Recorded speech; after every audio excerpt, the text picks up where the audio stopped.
పార్లమెంట్లో బాబాసాహెబ్ అంబేద్కర్పై అనుచిత వ్యాఖ్యలు చేసిన అమిత్ షాను వెంటనే మంత్రి పదవి నుంచి తొలగించాలని డిమాండ్ చేస్తూ భూపాలపల్లి జిల్లా కేంద్రంలోని జాతీయ రహదారిపై బహుజన సమాజ్ పార్టీ నాయకులు ధర్నా చేపట్టారు. అమిత్ షా వెంటనే క్షమాపణలు చెప్పాలంటూ నినాదాలు చేశారు. కాగా వీరి ధర్నాతో వాహనాల రాకపోకలకు అంతరాయం కలిగింది. విషయం తెలుసుకున్న పోలీసులు ధర్నా చేస్తున్న నాయకుల్ని అదుపులోకి తీసుకొని పోలీస్ స్టేషన్కు తరలించారు. అంతకుముందు బీఎస్పీ జిల్లా నాయకులు సుమన్ మీడియాతో మాట్లాడారు.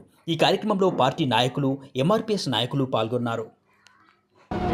భూపాలపల్లి జిల్లా కేంద్రంలో బహుజన్ సమాజ్ పార్టీ ఆధ్వర్యంలో మరి బెంజ్ కుమారి మాయావతి గారు జాతీయ అధ్యక్షురాలైనటువంటి మాకు ఇవాళ దేశవ్యాప్తంగా మరి బహుజన్ సమాజ్ పార్టీకి ఈ యొక్క నిరసన కార్యక్రమాలు తెలియపరచాలని చెప్పేసి ఆదేశాలు జారీ చేయడం జరిగింది. దాంట్లో భాగంగానే ఈరోజు భూపాలపల్లి జిల్లా కేంద్రంలో ఈ యొక్క కార్యక్రమాన్ని తీసుకోవడం జరిగింది.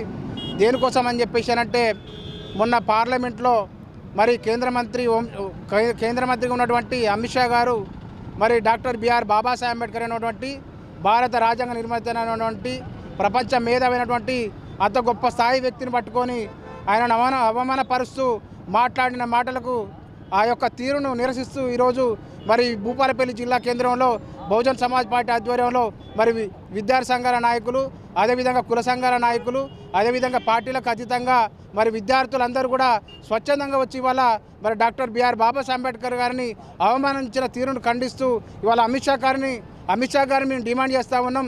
అమిత్ షా గారు వెంటనే ఈ దేశ ప్రజలకందరూ కూడా క్షమాపణలు చెప్పాలి, లేదంటే మీరు మీ యొక్క పదవి నుంచి మీ పదవికి రాజీనామా చేయాలని చెప్పేసి బహుజన్ సమాజ్ పార్టీ నుంచి డిమాండ్ చేస్తూ ఉన్నాం.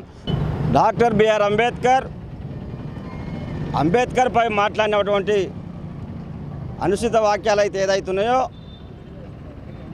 మరి వెంటనే అమిత్ షా వెనక్కి తీసుకోవాలని, మరి వెనక్కి తీసుకునేంత వరకు యావత్తు ప్రపంచంలో ఉన్నటువంటి జాతి ఎస్సీ బీసీ మైనార్టీలతో పాటు యావత్తు ప్రపంచానికి క్షమాపణ చెప్పి నువ్వు ఏదైతే కేంద్ర హోంశాఖ మంత్రి అయితే ఏదైతే ఉన్నదో ఆ మంత్రి పదవి కూడా రాజీనామా చేసేంతవరకు మరి అన్ని కుల సంఘాలను కలుపుకొని మరి ఆందోళన కార్యక్రమాలు చేపడతామని చెప్పి ఈ సందర్భంగా గుర్తు చేస్తూ ఉన్నాం.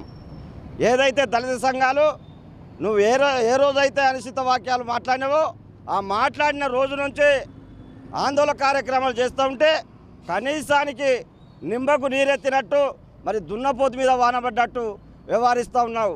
ఇప్పటికి కూడా ఈ యావత్తు జాతికి మొత్తానికి నువ్వు క్షమాపణ చెప్పేంత వరకు మరి పెద్ద ఎత్తున ఆందోళన కార్యక్రమాలు చేపడతామని చెప్పి ఈ సందర్భంగా గుర్తు చేస్తూ ఉన్నాం.